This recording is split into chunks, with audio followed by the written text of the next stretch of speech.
Although road transport operators providing public transport services may be common carriers and may be subject to such international or national laws as are applicable to such carriers, it is open to operators and consignors to enter into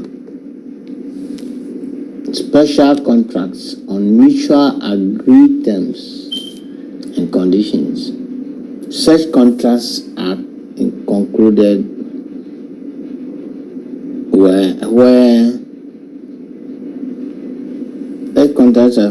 where a consignee has to move large quantities of cargo and a consignor has to move cargo spread over a long period of time on a regular basis. Such contracts may be entered into by the consignor after calling for quotations in the open market and negotiating the rates and other terms and conditions with several operators. So take note, I repeat, the consignor has to move large quantities of cargo, then that special contract. And the consignor has to move cargo spread over a long period of time on a regular basis. Such contracts may be entered into by the consignor after calling for quotations in the open market and negotiating the rates and other terms and conditions with several operators. Such contracts usually mean lower negotiated freight rates than the rates on retail basis by public transport operators, terms and conditions covering type and maximum age of vehicle, time schedule of transportation, terms of payment of freight, time allowed for loading or unloading, and demurrage charges.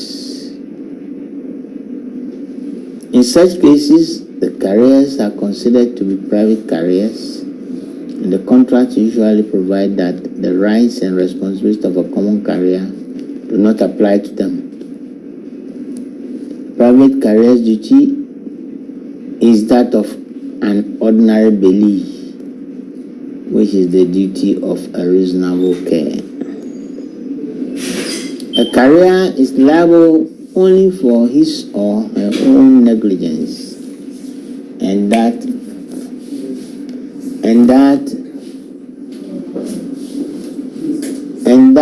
of his servants in respect of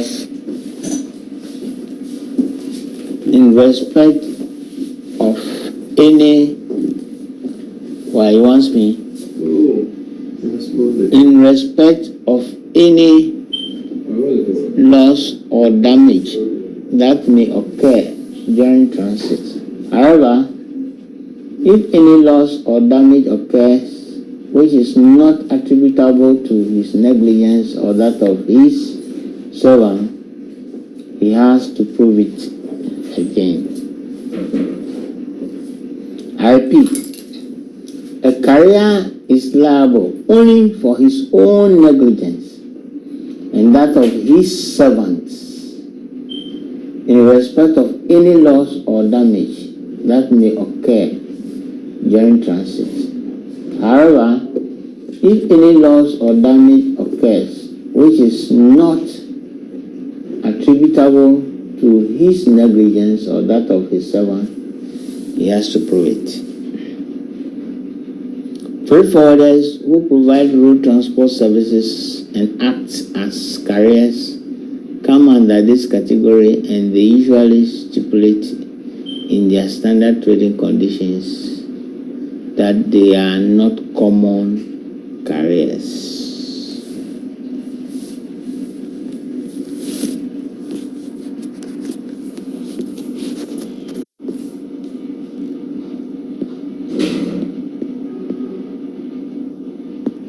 So, freight forwarders who provide road transport services and act as carriers come under this category, and they usually stipulate in their standard trading conditions that they are not common carriers.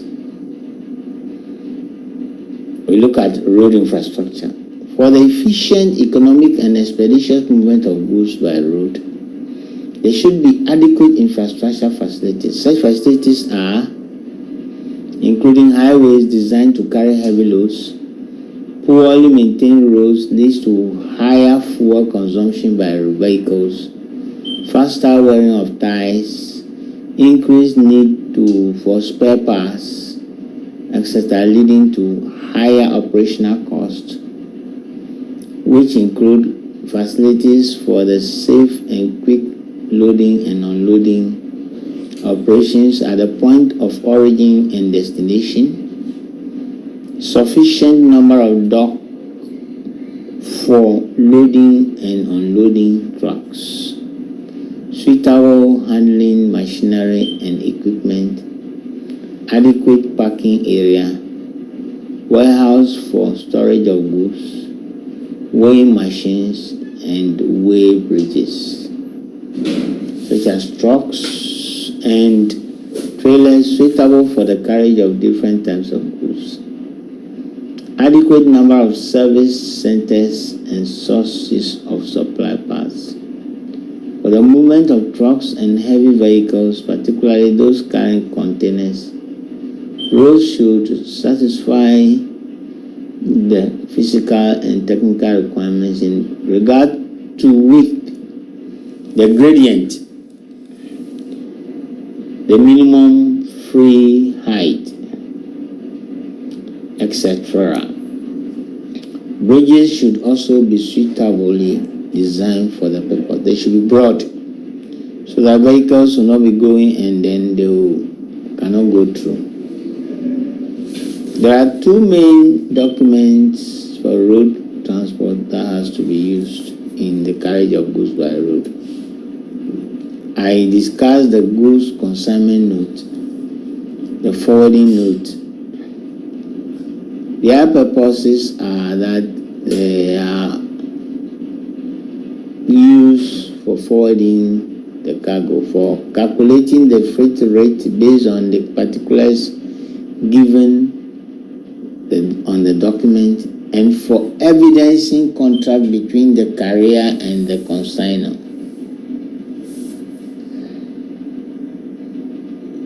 The owner or the consignor needs to furnish the following particulars in the forwarding note. You see the consignor and the consignee, origin and destination address, nature and volume of goods, selected routes for dispatch, packing, and condition. So goods consignment notes would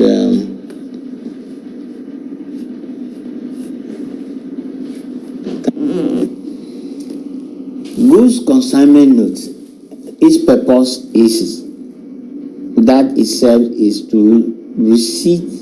It serves as a receipt for the goods tendered for dispatch, and it's a contract document between the consignor and then the carrier, to the effect that the latter agrees to move the goods, as the carrier, offered by the former, which is the consignor, on the terms and conditions stipulated.